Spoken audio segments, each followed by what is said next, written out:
Quem ainda não tem meus contatos e aí quiser tirar uma dúvida, fazer algum convite, fica à disposição aí no primeiro slide. Pode passar no segundo. A questão histórica eu vou pontuar, não vou me aprofundar para a gente poder priorizar a questão das organizações de juventude. Mas é interessante olhar para trás e perceber que essa categoria associada à primeira fase da infância também é algo novo, apesar de ter sido inicialmente construída há alguns séculos atrás. Não sei se vocês conseguem ver o primeiro slide, existe aí uma escadinha crescente e decrescente, que vai dar vai fazer algumas alusões sobre as fases da vida. Se vocês perceberem lá no primeiro degrauzinho, existe uma criancinha. O primeiro pensador que categorizou e buscou na história a construção do sentimento de infância e adolescência foi Philippe Herriot, que era um historiador francês. E aí ele fez o relato histórico a partir de ícones, né? A partir de relatos iconográficos, a partir de iconografia, né? Ícones na história. E um deles, que é muito importantíssimo, que foi relatado por esse pintor aí, foi impresso aí no século XVI, mas um ícone do século XI. E aí, na primeira escadinha, tem uma criança que parece que está com um andador e tem alguma coisa na mão. Naquela época, a imagem que se tinha sobre a criança era uma imagem mais burlesca, quer dizer, a criança só existia para entreter os adultos. E a criança, nas primeiras fases da vida, ela tinha uma relação muito grande com duas questões. Primeiro, a questão da morte. Como naquelas épocas, né, da baixa Idade Média, Alta Idade Média, a questão da saúde era uma questão extremamente delicada. As pessoas morriam e a morte era uma coisa normal, né? A saúde era algo muito delicado, porque a ciência não havia avançado ainda naquela época, então as pessoas morriam por diversas doenças que hoje para nós são facilmente curadas, mas naquela época qualquer coisa matava. E aí as pessoas não tinham aquele sentimento de luto muito forte, de perda. Por quê? Sabiam que seria produzida uma criança no lugar, né, para estabelecer um contato muito forte com o papel social da criança, dependendo da sua classe, seja as classes mais abastadas ou as classes altas, né, da família real, da corte, dos comerciantes e por aí vai. E esse pensador que eu falei para vocês, do Philippe Herriot, quando ele escreveu esse livro, né, História da Infância, História Social da Criança e da Família, ele vai dizer o seguinte: a sociedade do antigo regime, né, via mal a criança e, pior ainda, o adolescente. A duração da infância era reduzida a seu período mais frágil, enquanto o filhote de homem ainda não conseguia bastar-se. A criança, então, mal adquiria algum desembaraço físico, era logo misturada aos adultos e partilhava de seus trabalhos e jogos.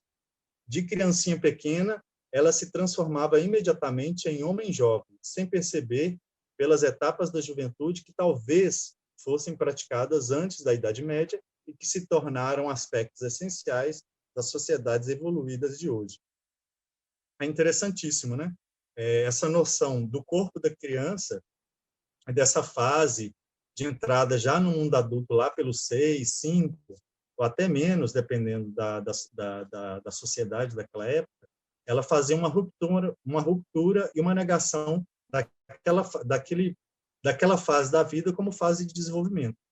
Essa relação do corpo que nós temos hoje como juventude, ela tem uma relação muito grande com essa época que a gente carrega muito hoje. Lá até o século XII, tinham muitas pinturas de crianças e até bebês nus, muitas. E não tinha essa relação ainda forte com a inocência ou a pureza. E aí depois, quando a Igreja estabelecia uma força política junto com o Estado, ela imprimiu culturalmente, a partir da filosofia escolástica, né, que impôs alguns dogmas, alguns pensamentos morais, né, de regras de fé, né, doutrina religiosa, começou a proibir a exposição do corpo sexual da criança. E aí, se vocês forem ver, foi nesse momento que a Igreja católica, naquela época já, enquanto instituição, ligou a infância com a pureza e a inocência. Aí a gente vai ver nos quadros, muitos quadros famosos, a imagem da infância com querubins, né? Essa questão do pudor, do controle do corpo, da vergonha, da culpa, isso está muito forte nessa época. Das instituições, seja da igreja, do Estado, e aí nós temos algumas referências como os jesuítas, os franciscanos, dominicanos, que vão estabelecer algumas intervenções. Uma delas é a educação, né? A ida para a escola, a função da escola naquele momento, quando ela tomou corpo com ordens religiosas, com os padres e freiras, é para ensinar a doutrina, para ensinar os valores morais cristãos, principalmente. Foi aí que se estabeleceu um controle muito grande sobre os valores do corpo e o controle do corpo, a sexualidade, etc. E a cultura, ela servia também essa forma de controle das pessoas, seja pela música, pela pintura, pela linguagem, pela matemática e por aí vai, mas nós tínhamos também um dos primeiros modelos de resistência, que é o teatro, né? Não sei se vocês já ouviram, e algumas pessoas, e isso pode ser muito distante da vida de algumas pessoas, mas a ópera ou alguns escritos existiam no teatro para poder criticar os valores morais da igreja ou do Estado que estava ligado, né? Quem já ouviu falar aí do Carmina Burana, são textos em latim que vão pegar pesado na crítica ao controle da igreja. Outra forma também que a gente já viu, né, a questão do trabalho, que é a questão da penitência, de controle também da saciedade sexual, é uma forma também de controle. Muitas escolas, além da questão do conteúdo, tinham também algumas aulas de trabalho manual, para falar que o trabalho também é uma forma de sociabilidade, mas também de controle da igreja sobre o corpo das crianças e adolescentes, né? A guerra também é uma questão muito importante, né? Porque essa narrativa do controle do território, da defesa das tradições, vai ser uma estratégia do mundo adulto, mas quem vai ter o maior engajamento nessa questão da guerra ou da segurança enquanto forma de defesa, né, territorial, são jovens. Quem era chamado para poder se engajar nesses grandes pelotões, nas guerras, a gente vai ver que eram jovens, né? Então, essas 3 ou 4 estratégias de controle e engajamento foram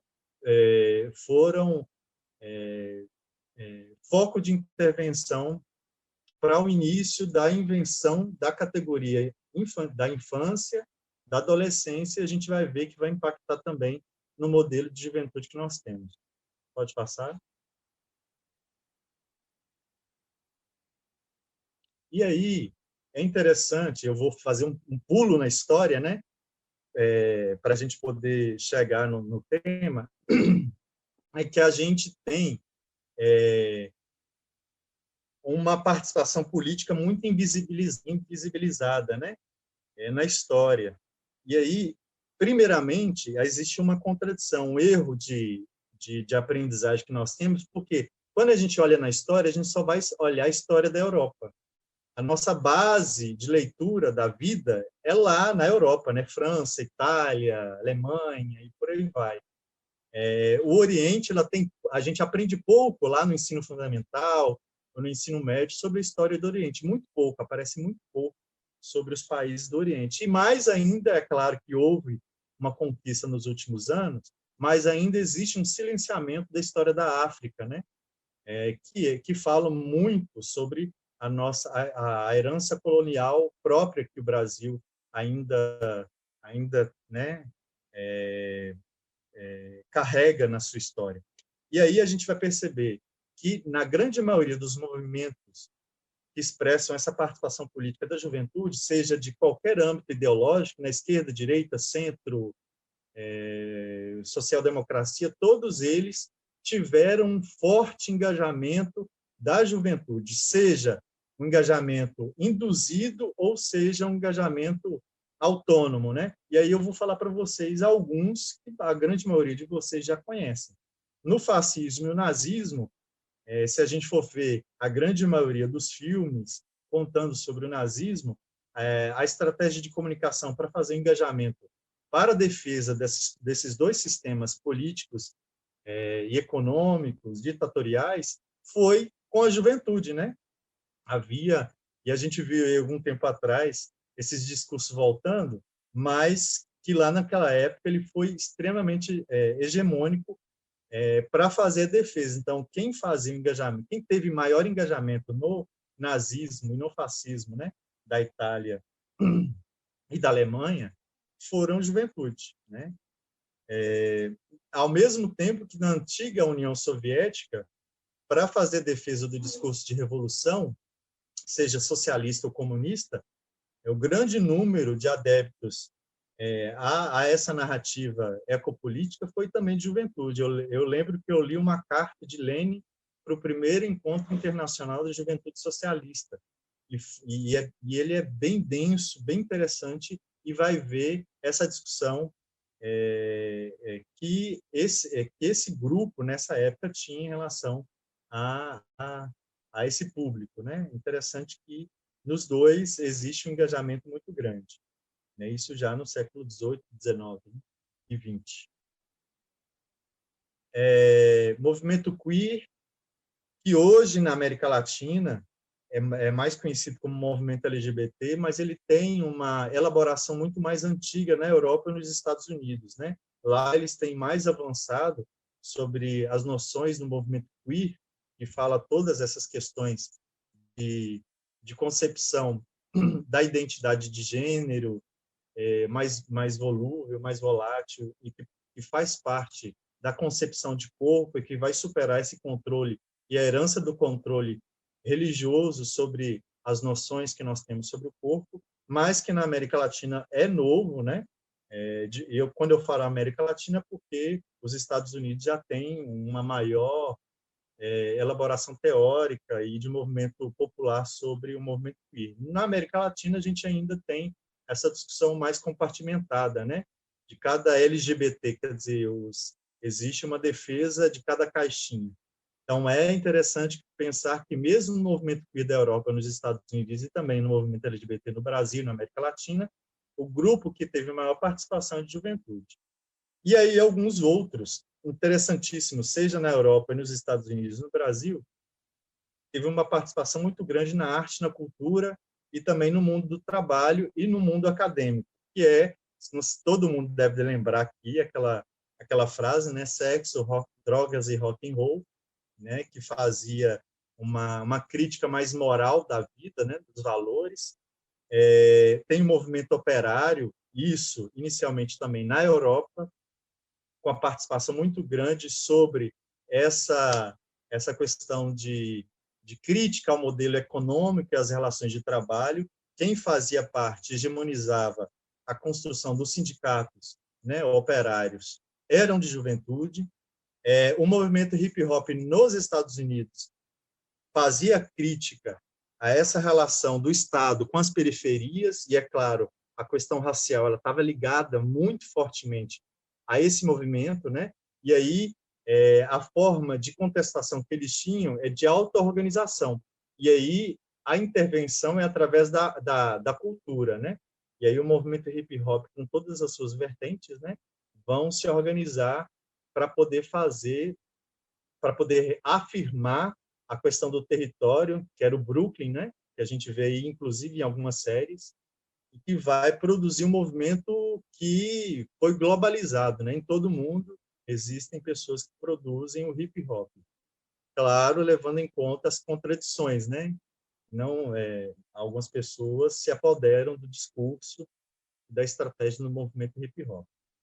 O movimento estudantil no mundo inteiro, ele foi supervalorizado. As pessoas normalmente colocam o movimento estudantil anterior a qualquer movimento. Isso é um equívoco muito grande.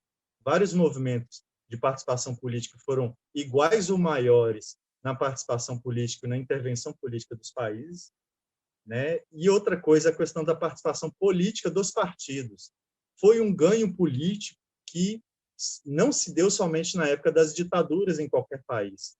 A questão democrática ela sempre foi ou a participação em associação em algum grupo partidário ideológico foi uma luta centenária.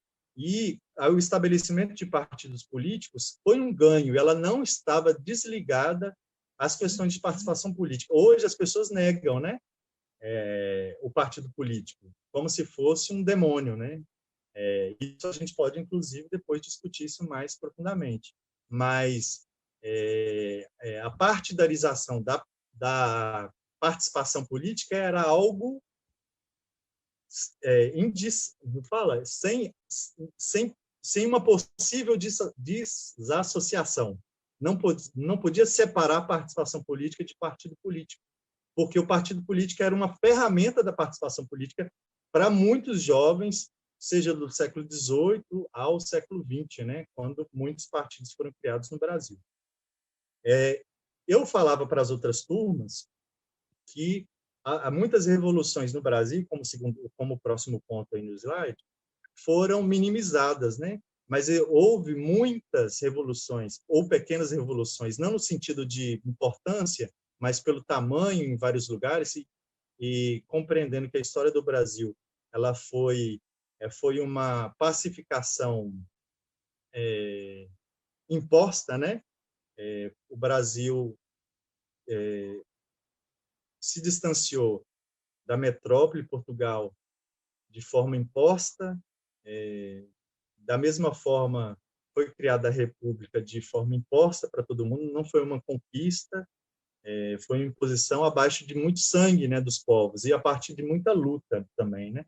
E aí, se a gente for ver, eu sempre dou a mesma referência da revolta da Chibata, né? Como outras revoltas no Brasil, ela tinha hegemonicamente a participação de jovens, Se vocês forem lá ver, as referências eram de pessoas jovens. E outra coisa, no próximo ponto, que muitas pessoas relevam para a escuridão histórica, é que a luta indígena e quilombola ela foi primordial para a organização popular no Brasil, né? Desde o início, a dita descoberta da invasão mesmo do Brasil, havia luta indígena, havia quilombola, e se a gente for ver especificamente nas referências que a gente tem, Zumbi e Dandara eram jovens, levando em conta a expectativa de vida naquela época, que a gente não pode comparar com a atualidade. Mas eram pessoas jovens que articulavam vários agrupamentos, que a gente chama de quilombo, de resistência ao sistema econômico e político daquela época. Outra coisa é o movimento de mulheres, que também não pode ficar atrás. E não é novo, ele é centenário. E a gente tem a referência lá das sufragistas. Tem um outro filme, a gente viu aí nos aplicativos de audiovisual, tem as sufragistas, as telefonistas, tem vários documentários falando de vários movimentos de resistência, seja para o acesso à escola, o direito ao voto, e tem alguns bem mais polêmicos que falam sobre a questão do aborto e do controle do corpo da mulher, e por aí vai. Da entrada da mulher no espaço da cultura, na política, da mulher negra, e por aí, da mulher nos espaços de poder, seja nos sindicatos também, que isso também foi uma luta. Então, o movimento de participação das mulheres jovens também foi muito importante e era hegemonizado pela juventude. No Brasil, é histórico também o movimento negro unificado, se a gente for ver, ele também é mais antigo do que o movimento estudantil. Outra coisa interessantíssima que muita gente não conhece são as juventudes organizadas na ditadura militar, seja em qualquer país, mas aqui no Brasil ela teve uma organização muito grande, ela era conhecida como os Jotas, né? Jaque, Jeque, Jique, Joque, Ju. juventude agrária católica, né? A juventude estudantil, juventude independente, juventude operária e juventude universitária. Todas essas juventudes, seja dentro da universidade, no meio urbano rural, se organizavam para enfrentar a ditadura, enfrentar o sistema econômico e político daquela época. Até aí, existe um histórico de resistência da juventude. Já nos anos 80, quando passou várias ditaduras, as duas guerras, a ONU fez um movimento de internalização da categoria nas pautas governamentais, ou seja, os governos do mundo todo trouxeram para dentro das suas estruturas a acolhida da categoria juvenil. E lá em 85, a ONU lança o Ano Internacional da Juventude, que foi acolhido seja pelo Vaticano, e aqui no Brasil a CNBB, o mercado, quando eu falo mercado, as grandes empresas, as ONGs também trouxeram isso através de uma forma, de uma campanha criada pela ONU, que foi a questão do voluntariado. E eu falei para as outras turmas, é interessantíssimo pensar nessa estratégia, nessa campanha. Por quê? A ONU ela não acolheu a noção de juventude de forma, nossa, a ONU é maravilhosa, que lindo. Não. Até esse momento que eu contei para vocês, todo mundo percebeu que os movimentos de resistência tinham uma aproximação muito grande com essa fase da vida da juventude, ou seja, a juventude ela era uma fase de contestação do sistema ou daquilo que já foi dado. E aí, qual que é a estratégia de minimizar a organização da juventude? O voluntariado. Com qual discurso? O mundo mudará se você mudar, se você fizer alguma ação no seu bairro. Ou seja, da militância coletiva, o discurso é do ativismo individual, do voluntariado, que se aproxima com ações assistencialistas, na grande maioria das vezes, que deslocam essa crítica que havia antes, que era contestar o sistema político, as estruturas sociais, e agora a pessoa vai questionar algum problema no seu bairro, na sua vizinhança. Começou em São Paulo, com o questionamento sobre o valor da passagem de ônibus, né, sobre os 20 centavos, e aí começou, na verdade, não existe amor em SP, começou, na verdade, não começou, ele teve um fator simbólico na música, que foi a música do Criolo, né, Não Existe Amor em SP, e foi importantíssimo para desencadear no Brasil inteiro, e aí muitos de vocês, que eu sei, participaram das jornadas de junho. Pode passar. Em 2013, apareceram alguns embates de noções de organização. Como eu falei antes, haviam alguns movimentos tradicionais. Aqueles que eu falei para vocês lá atrás, movimento da luta indígena, quilombola, etc., eram movimentos organizados tradicionalmente, né? Tendo uma referência de coordenação, uma referência política. Muitos movimentos eles tinham organização territorial, estadual, nacional, tinham o coordenador. A coordenação política ela era centralizada em algumas pessoas, não em todo mundo. E em 2013 ou antes, 2010, 2013 só ganhou assim amplitude o questionamento dessa verticalidade, ou seja, dessa noção de relações de poder vertical que os movimentos contestavam, né? E aí em junho de 2013, em 2013 especificamente, essa galera, seja em Belo Horizonte, eu via muito, né? Alguns espaços, Belo Horizonte, São Paulo, Porto Alegre, Rio de Janeiro, na Bahia, em Palmas, havia muitas pessoas que faziam núcleos, né, brigadas, ou ocupavam algumas câmaras e faziam uma organização mais horizontal, ou seja, não havia um coordenador, não havia um coordenador. Tudo era decidido de forma horizontal, circular. E aí, se a mídia chamava, as pessoas só falavam aquilo que o grupo definia, né?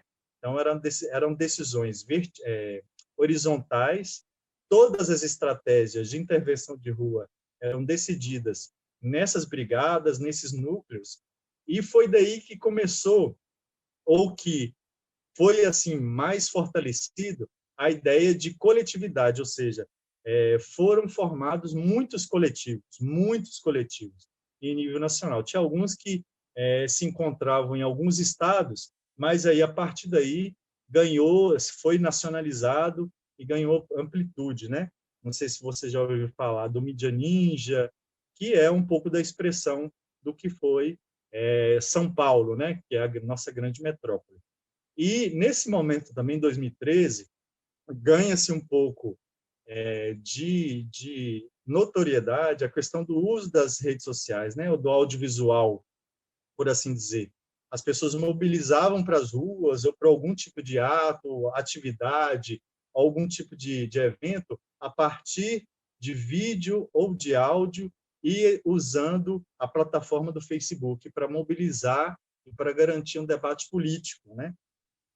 Outra coisa é que voltou assim com muita força também a estratégia de ocupação do espaço público, essa noção do território, do espaço público, da rua, que sempre foi muito demonizada. Isso a gente olha para trás, né, quando as ONGs, os projetos sociais falam assim, ou as pessoas, né, vou lá para a oficina de balé, ou de hip hop, ou de dança, ou vou para a escola para tirar a pessoa da rua. Já nesse momento, as pessoas veem a necessidade de ocupar a rua, de fazer resistência na rua, de ocupar as praças. Diferente do que os movimentos tradicionais faziam, né? Se reuniam numa sala no sindicato, na igreja, na escola e por aí vai.